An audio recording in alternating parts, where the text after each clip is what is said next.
Em um evento do PL no Rio Grande do Sul, Jair Bolsonaro disse que, caso continue elegível, cogita se candidatar a vereador pelo Rio de Janeiro em 2024 e para presidente em 2026. Vamos ver. Lógico que eu não quero perder meus direitos políticos. Até falei outro dia, né? Estou pensando em ser candidato a vereador no Rio de Janeiro. Qual o problema? Não há demérito nenhum.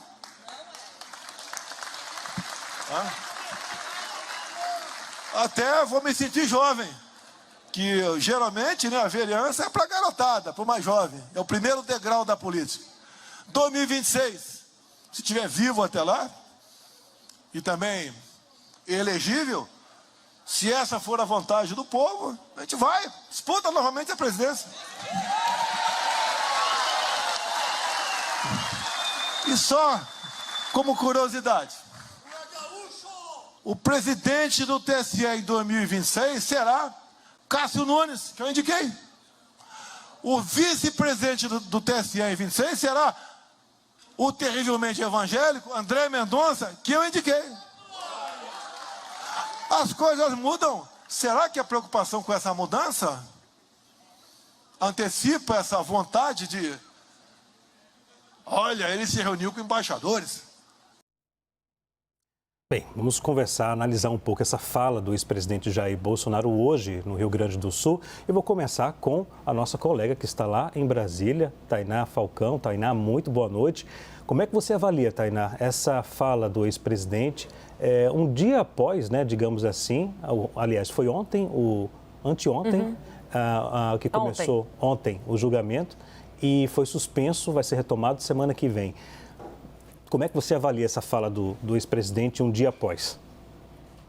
Leandro, boa noite para você e para todos os meus colegas de bancada aqui no Arena. Eu avalio como uma estratégia natural do ex-presidente Jair Bolsonaro, presidente que estava sendo aconselhado a ficar mais em silêncio, mais quieto diante dessa iminência da inelegibilidade do julgamento, né, que ainda vai prosperar na próxima semana, decidiu vir a público, mudou um pouco a rota e voltou a falar e falar bastante, né? Ele ali está falando para o seu público, fala sobre eleições, afinal de contas, o julgamento trata disso, da possibilidade dele ficar fora da vida política por um longo período. A gente tratou disso na entrevista dele aqui na CNN e ele, é claro, na entrevista mesmo disse, não vou comprar um discurso de derrotado. E os aliados dele também. Quando a gente fala com o entorno do ex-presidente Jair Bolsonaro, ainda que a gente sinta, né, que os aliados precificam a inelegibilidade, acreditem que o caminho deve ser esse, aí são as razões diversas expostas por eles, os argumentos, né, muitos dizendo que é um julgamento político, enfim, são várias as justificativas que dão para essa possibilidade. Mas o que Bolsonaro está fazendo é seguindo essa cartilha, né, falando do TSE, já indicando qual deve ser o posicionamento dele caso a inelegibilidade se confirme, que é um posicionamento de se vitimizar diante do resultado e, claro, também não antecipando uma derrota, né? Quando questionamos para ele quem seria seu substituto natural, ele não quis. Ele mesmo se colocou como a pessoa que ainda é o nome da direita no Brasil. Então, o que ele está fazendo é isso, evitando esse comportamento de derrotado, tentando jogar para a plateia e fazer com que os seus aliados estejam alinhados com ele no discurso também. Janaína Pascoal, prazer novamente aqui no programa. Obrigada, cumprimento a todos. Tem muito tempo ainda daqui para 2026, né? Ou seja, muita água vai rolar daqui para lá. Como é que você avalia essa fala do ex-presidente? Olha, eu não descarto, caso ele mantenha a sua elegibilidade ou consiga reverter, né, uma decisão de inelegibilidade, que ele se candidate a vereador, viu? Eu sei que pode parecer retórica, mas o ex-presidente Bolsonaro, ele preza muito os mandatos. Eu digo isso por conhecimento de causa. Em 2018, quando eu não queria concorrer, ele me telefonou e disse: concorra porque é importante estar num mandato. Era um outro momento, mas assim, foi uma das pessoas que me incentivou a concorrer em 18. Então, ele tem essa mentalidade.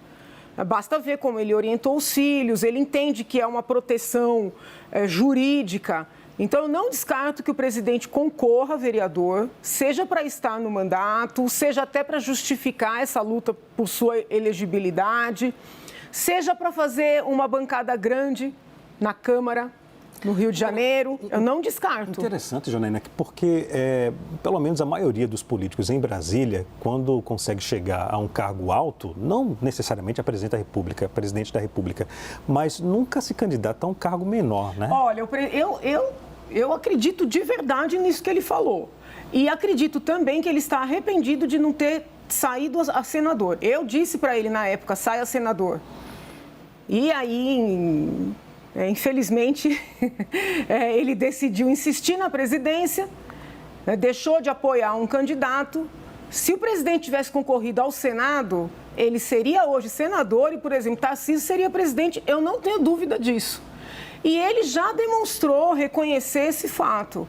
Então, eu não vejo assim que ele tem essa vaidade, não, fui presidente, agora não vou tentar mais nada. Eu acredito nessa fala dele, é possível sim. Muito embora ele esteja ali falando para a sua plateia, para o seu público, né, é importante aconselhá-lo, eu aconselho aqui, aproveitando esse espaço, a evitar esse tipo de comentário que os ministros que ele indicou serão presidente e vice-presidente do TSE, né, num momento futuro, como comentário inadequado que o presidente do PL fez também com relação ao ministro Nunes, agora neste julgamento. Porque esse tipo de comentário, muito embora seja retórico ali para a torcida, né, e nós compreendemos isso no campo da política, porque a política, ela admite a retórica, são comentários muito ruins para o campo jurídico.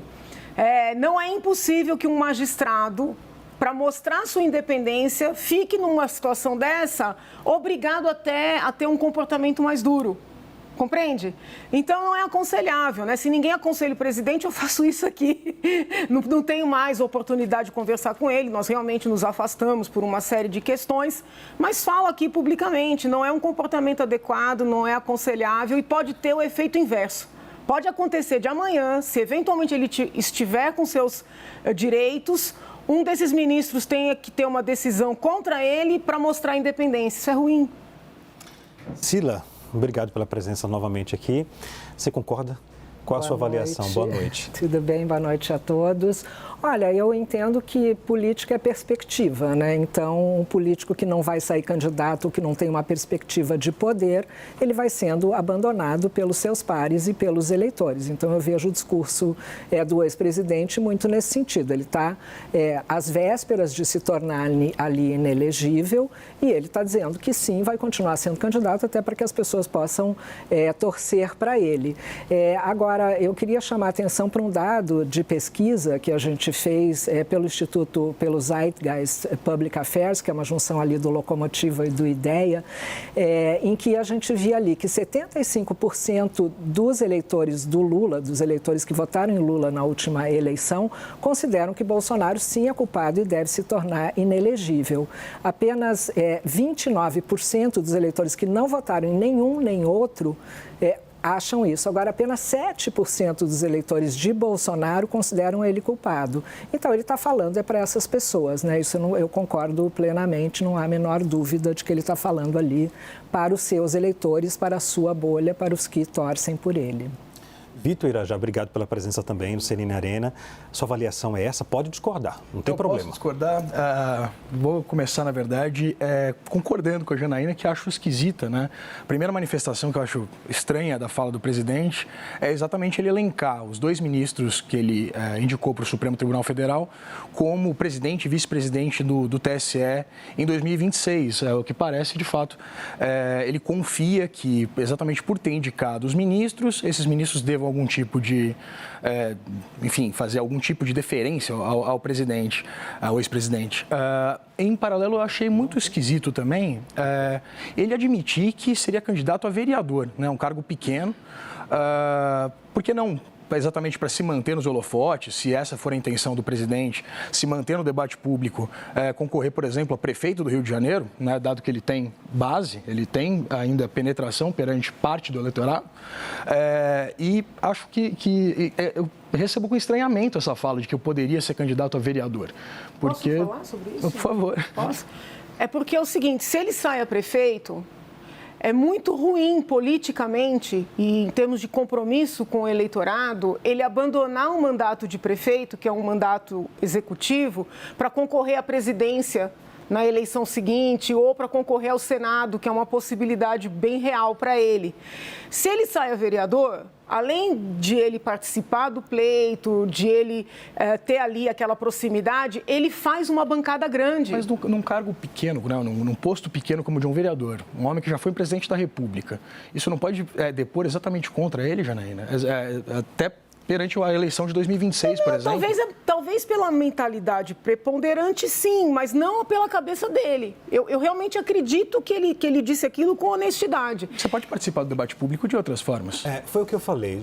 Geralmente, os políticos, a maioria que chega a um cargo mais alto, sempre tenta para um outro cargo similar. Né? Às vezes tem um caminho para outra coisa, mas de presidente para vereador acho que eu nunca vi. Mas em relação ao ex-presidente, ele, às vezes, ele tem uma estratégia lá que depois que as pessoas passam a entender, talvez seja até um recado também, né? Pode ser, né? Veja, se ele fizer uma bancada gigantesca na cidade do Rio de Janeiro, que é uma cidade importante, significativa. Mas ele não precisa ser candidato a vereador para isso, Janaína. Ele pode fazer isso como articulador político, de uma forma Mas é que externa. ele puxa, né? A votação dele, ele puxa, entendeu? Mas ele tem o Carlos Bolsonaro, por exemplo, que já é vereador no Rio de Janeiro, né? Acho que projetando-se a imagem do Jair no Carlos, acho que ele poderia ser um articulador externo em relação à candidatura municipal no Rio de Janeiro, se não quiser, obviamente, entrar para disputar o executivo carioca. Talvez até escolhendo como vereador, ele teria até mais entrada com prefeitos, né? Em relação ao Rio de Janeiro. Poderia ser algo que... Mas eu concordo com os dois, mas eu entendo a sua linha de pensamento, porque causa estranheza quando um político tenta falar um cargo que é inferior, mais abaixo, não menosprezando de forma alguma, mas quando um chega a senador, quer sempre tentar senador um pouquinho a mais, né? Claro. Eu acredito que ele vai querer disputar, até para justificar a manutenção dos seus direitos políticos. Né? Também é um argumento de convencimento do TSE. Olha, se vocês estão com medo, né, que eu me aventure a candidatura à presidência em 26, não, eu estou pensando mais próximo, eu quero ser vereador. Então também é um argumento de convencimento. Né? Me parece muito mais retórica do que um plano. Bom, vamos aguardar.